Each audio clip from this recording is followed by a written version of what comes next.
ఇబ్రహీంపట్నం మండలం వేములపూడి కస్తూర్బా గాంధీ బాలికల విద్యాలయంలో కలుషిత ఆహారం తిని విద్యార్థినులు అస్వస్థతకు గురయ్యారు.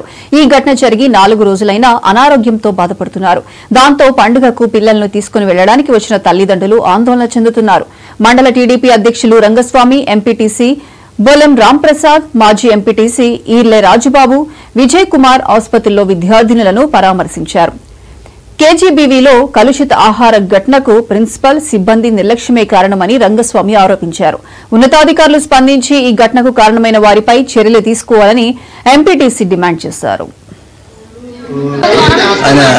నాయకులు ఆయనకి తెలిసిన తర్వాత ఇమీడియట్ గా లోకల్ ఉన్న పిహెచ్సి డాక్టర్లు ఇక్కడ స్టే చేయించడం, మెడికల్ క్యాంప్ పెట్టించడం ఇవన్నీ జరిగినాయి. అప్పటికే కొంచెం చేయి దాటింది, ఏరియా హాస్పిటల్లో తీసుకెళ్ళవలసి వచ్చింది. ఇవన్నీ చేసి ఇప్పటికి ఇంకా రాత్రికి కూడా అది కంట్రోల్లో రాలా. నిన్నటికి 30-32 ఉంటే రాత్రి మళ్ళీ కూడా ఒక 6-7 పెరిగినాయి. మళ్ళీ ఉదయం కూడా కొంచెం ఇది ఉంది. మరి భయమా లేకపోతే దేనివల్ల, టెన్షన్ వల్ల వస్తుందా లేదా దేనివల్ల వస్తుందో తెలియదు, కానీ ఇంకా కొంచెం కంటిన్యూ అవుతున్నాయి. ఈరోజు మరి పరిస్థితి అదుపులోకి వచ్చినట్టే.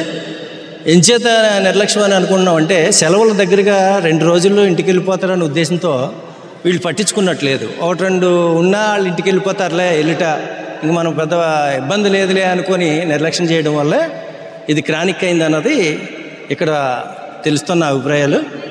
చేత ఏదేమైనా ఇక మీద నుంచైనా శుభ్రత పాటించాలి, నిర్లక్ష్యం లేకుండా చూడవలసిన అవసరం ఉంది. ఎట్టి పరిస్థితుల్లోనూ ఫుడ్ విషయంలో మాత్రం లోపాలు జరుగుతున్నాయి, నాణ్యత మాత్రం బాగోట్లేదు. రాత్రి ఒక విషయం అడిగాం, ఇంత బాగోలేనప్పుడు కూడా ఇంకా ఆనపకాయ కూర, దోసకాయ కూర పెట్టే పరిస్థితి అంటే ఇంకా వాళ్ళు క్లియర్గా ఇదే మానిటర్ చేయట్లేదు.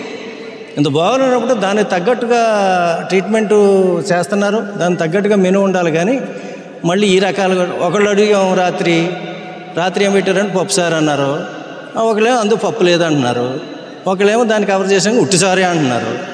ఏంటి ఏమి జరుగుతుందో అన్నది ఇంతమంది ఆడవాడిగా జిల్లాధికారులు అందరూ ఇక్కడ స్టే చేస్తున్నప్పటికీ కూడా ఇంకా వీళ్ళు వాళ్ళు ఇంకా సర్దుకొని ఇంకా మెనూ విషయంలో కూడా సరిగా ఫాలో అవ్వలేదు అన్నది క్లియర్గా కనిపిస్తుంది.